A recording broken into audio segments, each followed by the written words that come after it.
Hi everybody, welcome to the Tournament Center, this time for real. This is Brian David Marshall. I'm here with Ben Stark, and we're about to talk about killing people with land. It's the unfairness of the Pro Tour. The best way to kill them. It's a meritocracy. You know, Ben, really your job is to find the draft strategies for the team, right? Primarily, yeah. I'm not the constructing guy. You're not the constructing guy. Who does like the load of the work? I leave the brilliant constructed work up to Raptor, Josh Utter-Layton, and LSV, and the other constructed minds on our team. I trust their judgment. But you top 8 the Pro Tour, you get to talk about the deck, and it is unfair to say that you did not do hard work on this deck, because as we're about to see on this first slide, well, 4 up there on the Nephalia Drownyard. Most of the rest of the other team played 3, and I think their logic for 3 in a Ghost Quarter instead of 4 is correct. I really love Drownyard, so I just wanted to have 4. I just wanted to mill them as often as I could all throughout all the games, so I went with 4. This is more or less the only way your deck can win. Yeah, I mean, you could not close every game without Drownyard. I mean, you've got some Angels, some Snapcasters, but I mean, people can kill those. But I mean, there's not that much good land destruction in Type 2 right now, and it mills really fast. People always say things like, oh, are you going to have enough time? And so, I mean, you're just like end of turn mill 6, mill 6, mill 9, mill 9, and then they're out of cards. It really doesn't take that long. And you see the games are going long anyway, right? Even the matchups that aren't mill-based, right? They're just, people have 18 lands in play sometimes. Type 2 is excellent right now. I mean, there's so many answers and problems, and I mean, the games are just great. I mean, I can't believe like how many different choices you have for every deck and how close so many of the cards are. It's amazing. And it seems crazy to me that you can have a deck that's killing people in the Nephalia Drownyard, and you have a teammate right now who's playing on the feature match with like Flinthoof Boar. Yeah, well, but the thing is, you don't have to kill that deck with Drownyard, since once you like Revelation for a bunch of life, they can't beat you. So I mean, with them, I mean, yeah, you might kill them with Drownyard, you might with Restoration Angel, but the real win condition is Revelation. You just stay alive, answer their threats, and then Revelation gain like 5-6 life, and they're out of the game. It's a dream, right? You're just saying that the answer is you just kill them with card advantage. Yeah, as a control player, right? I get to mill them with my lands, and I get to kill them with literal card advantage, right? Just gain the life that puts mono red out of it and get a fistful of cards. It's amazing. All right, let's take a look at some of the other cards that make this deck work. So control cards. Sure, yeah, the Wraths. I mean, Supreme Verdict, yeah. Wrath of God was the original card that did this kind of effect. So we tend to call it Wrath. People who've been playing the game as long as Ben and I. Only almost 20 years, since I started playing when I was 11. Supreme Verdict, yeah, it's amazing. It's great. I mean, it was great when it came out because some of those aggro controls were a little too tough to deal with, with the Delvers and the Leaks and stuff. But now, if those blue decks want to put out all their stuff, they can't counter your Wrath. They can't just negate your Wrath. Perfect card. We were talking about how, in fact, you don't see Delver at this event.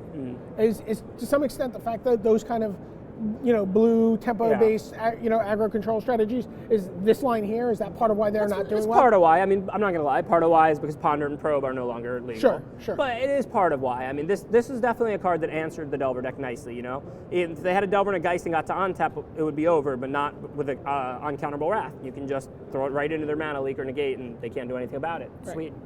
So, more Wraths. This is a card that we were pretty surprised when we were hearing about. So this was an innovation. I didn't come up with it, definitely Raptor, LSV, whoever. It's to destroy all non-land permanents is key because Planeswalkers are a giant pain for control decks. A lot of control decks run O-Ring to deal with, or Detention Spirit to run with Planeswalkers, but they're not really good answers because Planeswalkers do something when they come into play. If you play Garruk and make a beast, and then I O-Ring your Garruk, you still got that beast, right? Like, maybe I can beat your beast, but I'm at a disadvantage. Right. Planar Cleansing is going to take care of the Huntmaster that was already in play, and the Garruk, and the beast it makes, So obviously it costs 6 mana, so we're only running 2 copies of it, but it's a great sweeper to just get rid of the Planeswalker and whatever they've gotten from it. And this has got to be one of your favorite cards ever printed? Yeah, I'm a pretty big fan. I've been playing Blue-White. I played Blue-White Control, the top 16 at Charleston, basically all same thing, Augur in this card and counters. I mean, Sphinx of Revelation is just a great card. I mean, Type 2, like you said, is slow. The games go long. I mean, it's the best late-game win condition there is. I mean, even though it doesn't seem like it beats them, and when you draw 6 extra cards, probably going to win the game. Well, it's like a time walk, too, right? I mean, it's like to say you draw 6 extra cards and gain 6 life against some decks, right, that's 2 whole extra turns. Right, the life gain really puts it out of reach for any sort of mono red or zombies or any of the aggro decks. You're a big basketball fan. It's like changing the amount of possessions at the end of the game. Yeah, sure. Yeah. I mean, if you get 3 possessions, the other team gets 1, it's going to be tough for them to beat you, right? Yeah. So you mentioned this guy, Augur of Bolas. You could kill someone with this hypothetically. So I've never killed anybody with an Augur of Bolas. I mean, I might have dealt from 1 to 0 if they took a lot, but pretty tough for a 1/3 to kill them. But, you know, it's great card advantage. I mean, the deck has, as you just put up, very powerful instants and sorceries. I mean, Revelation, Supreme Verdict are the 2 most powerful cards in the deck, and Planar Cleansing cost more, but, you know, whatever. So, I mean, great card, excellent blocker, and you get the card back most of the time. Right, you get to reset it even sometimes with Restoration Angel, get to block any Flint Hoof Boar, just runs into this and falls apart. Yeah, Restoration Angel's like the mid-game card for the deck. It's like you need something powerful to get you through turns like 4 and 5 sometimes to get you to that point where you can take over with Revelations. It attacks Planeswalkers. It might not always kill them, but at least keeps them in check. Or it stops like a few of the little guys, making them overcommit into Wrath. You net the value back by blinking either of the other 2 creatures you have back up. Sweet. Yeah, Snapcaster Mage. We've talked about this card for as long as it's been around. Excellent card. Very exciting to see it in other formats too, like Legacy and whatnot. Yeah. The things you can Snapcaster, right? Like Thoughtseize and Swords to Plowshares and all that good stuff. All right, let's take a look at the next slide. Okay, you know, there we go. So you mentioned counter magic and some other instants and just control cards. Azorius Charm has been... Azorius Charm is really good. This is going to be deceptive because it's only 2 mana and you cycle it a lot of the time, but it could quietly be the best card in the deck. It's not always the 5 or 6 mana powerful card that's the best card that really makes a deck, you know, constructed worthy. Control decks have traditionally always had this problem where you need to have like a lot of lands because you have to always make your land drops, but then you get flooded, you know what I mean? So it's a split card. It's 2 mana cycle, which helps you hit your land drops, which is the most important thing for control. If you've already got your land drops, then you go the other way and put their creature back on top, which basically slows down the progress of the game while you're making your land drops, which then lets you win with Revelation. Huge card for control decks. Jerry compared the card to Vapor Snag, actually. I think it's different in his deck than in ours. Like, I could see it being like Vapor Snag because instead of them losing to life, it goes back on top of the library. But Jerry's playing red, blue, white, which is more of an aggro control. This is like a pure control. So it's not really the same type of effect in our deck that it probably is in the blue, red, white deck with a bunch of damage. Think twice. Just good. You just want to keep drawing cards, Actually, I forgot about that. That's another difference. I mean, everybody else played 3, I played 4. You know, I played them in blue-black control, which I played for almost 6 months across a couple Grand Prix in a whole season. And I played them in the blue-white deck from Charleston. And actually, I don't remember if I played them for sure in Charleston. I played them in the blue-black control for 6 months, though. Anyways, whatever. Think Twice is just like Azorius Charm. It's an excellent card for control decks. I mean, it helps you make your land drops. It helps you gain an advantage. You leave up your mana, and people don't always have something to play. Flashback a Think Twice. Yeah. Draw a card. So what's kind of interesting to me about a lot of these control decks is I think people have this idea of a control deck as this deck with a fistful of counters. I have 8, I have 10 counters. You guys have like 2 counterspells? Well, in 2002, the control decks had fistful of counters. But as it is, they've made the counters a little worse over the years to let creatures have their shot in the spotlight. So now, you know, you play a couple of counters to stop their big threats, you know, to dissipate like a Planeswalker, a Thrag Tusk, or their late game. But you're not really... You can't rely on counters to stop all the 2 and 3 and 4 mana cards anymore. So that's why we play a lot of solutions like these. Right, and as the game goes on, Snapcaster Mage gets this back. Restoration Angel, your Snapcaster Mage gets this back. Yep, so you have access to them over the course of the long game to stop their Revelations and Bonfires and Aurelia's Furies, and you know, they're very powerful spells. And in the early game, you take care of their problems with these. So Devour Flesh, you and I think of this as a Diabolic Edict. Yep. You know you're old school if you know it's Diabolic Edict, because that's from Tempest. That's a long time ago. Dramatic Rescue is a surprising card to me.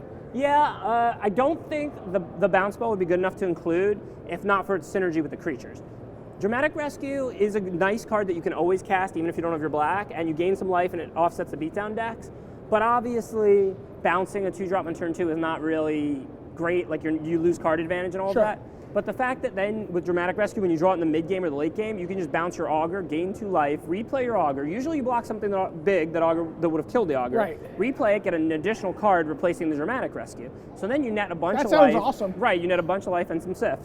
Or even if you bounce your Restoration Angel that already blinked an Augur, your Wrath or something, and then you've got your Restoration Angel again. Hopefully another Augur. All right, let's take a look at the lands that are at work here. Chapels, fountains, godless shrines, watery graves, drowned catacombs. You got a couple of basics too. We already saw the Nephalia Drownyard at the beginning. Let's go to the next slide. 7 basic lands. Oh, sorry, we got the Glacial Fortress, 3 basic lands. and then let's quickly go through the sideboard and Sure. let you go. It sounds like you might have some celebrating to do with your friends. Hopefully with Ebro, you can see right there. Jace Memory Adept, Angel of Serenity, Gloom Surgeon, a breakout card. Psychic Spiral is a... Okay, so Psychic Spiral has actually become not even our tech. It's been on all the Moto Daily lists and everything. It's just for the Drownyard mirrors. Somebody mills it into your turn, and then you play Snapcaster, flash it back, and deck them. It's really sweet. And then let's look at the last couple cards before we let you go. Lots of like little Duresses, Dispels, Negates, Witchbane Orb, which has been a big card this weekend, and of course, Rest in Peace. Yeah, the Witchbane Orbs are excellent for the Drownyard mirrors, good against John. All this stuff is straightforward, disrupt the other control decks, keep them off of their answers and all of that. All right, well, these are the cards that Ben Stark is going to have to work with tomorrow. In the top 8, he's going to be the top seed. He's going to be playing first. Throughout the top 8, looking for his second Pro Tour victory in his illustrious career. For Ben Stark, this is Brian David Marshall signing off from the Tournament Center.